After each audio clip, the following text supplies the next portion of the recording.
में कांस्टेबल भर्ती होगी। पुलिस भर्ती 3 साल उम्र बढ़ी। ये बड़ी खबर आपको बता रहे, ग्राफिक के जरिए समझिए कि किस तरह से ये भर्ती जो है उत्तर प्रदेश के लोगों के लिए, उन लोगों के लिए एक अच्छी राहत भरी खबर है जो लगातार तैयारी कर रहे थे, जो रोजगार की बात कर रहे थे। तो लखनऊ से हमारे साथ अविनाश सिंह जुड़े हुए हैं, मुजफ्फरनगर से हमारे साथ में अरविंद जुड़े हुए हैं। अविनाश, पहले आपका रुख करूंगी क्योंकि 5 साल से तमाम अभ्यर्थी, तमाम युवा इंतजार कर रहे थे भर्ती का, और आखिरकार वो वक्त आ गया है कि ना सिर्फ यहाँ पर भर्तियां निकली हैं, बल्कि वो लोग जिनकी उम्र निकल गई थी, जो काफी समय से तैयारी कर रहे थे, उनके लिए भी बड़ी खुशखबरी है और राहत है। बिल्कुल, निश्चित तौर पर देखिए, आज से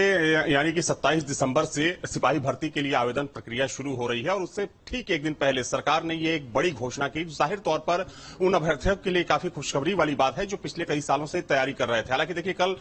घोषणा करने के बाद खुद मुख्यमंत्री ने एक्स हैंडल पर लिखा है कि युवाओं के उज्जवल भविष्य के लिए सरकार पूरी तरीके से प्रतिबद्ध है। और देखिए, देखा जाए तो एक बड़ी संख्या में तकरीबन 60,000 पदों पर कांस्टेबल की जो भर्ती है वो निकली हुई है। तो निश्चित तौर पर उन अभ्यर्थियों के लिए ज्यादा खुशखबरी वाली बात है जिनकी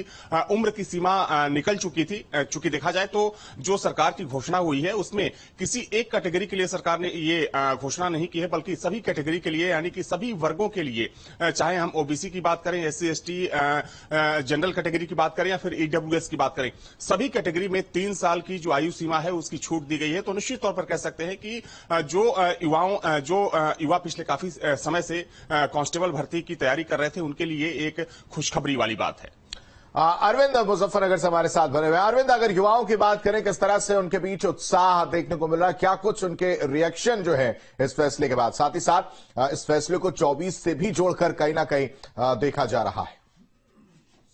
देखिए, अगर इन भर्ती की बात की जाए तो 23 तारीख में जैसे ही समाचार पत्रों में ये चीज प्रकाशित हुई तो अभ्यर्थियों को लगा कि उम्र को लेकर उन्हें बड़ा दुख हुआ था। उन्होंने केंद्रीय मंत्री संजीव बालियान और राज्य मंत्री यहाँ पर कपिल देव उत्तर प्रदेश सरकार से भी बात की थी, और उन्होंने अपने आप को एक ज्ञापन देकर कहा था कि उम्र सीमा को बढ़ाया जाए। तो उस ज्ञापन पर ध्यान देते हुए संजीव बालियान ने मुख्यमंत्री महोदय को एक पत्र भी लिखा था, और उस पत्र यहाँ पे इस चीज के लिए बड़ा उत्साह का बना हुआ है कि संजीव बालियान के पत्र पर लोगों का मानना है कि मुख्यमंत्री महोदय ने संज्ञान लिया और 3 साल की जो छूट दी गई है उसमें बहुत सारे अभ्यर्थी ऐसे थे जो अपने आप को भाग नहीं ले पा रहे थे, और अब वे भाग ले पाएंगे, क्योंकि यहाँ पे बहुत बड़ा वर्ग ऐसा है जो कि अपने आप को पुलिस या आर्मी इनके लिए लगातार तैयार करता रहता है, दिन रात सड़कों पर दौड़ता रहता है, और उनके लिए एक उत्साह का अब बन गया है, क्योंकि बहुत सारे अभ्यर्थी जो लगातार तैयारी पे लगे हुए थे, लेकिन उनको उम्र सीमा के लेकर जो उनको परेशानी हुई थी उसका समाधान सरकार ने कर दिया है।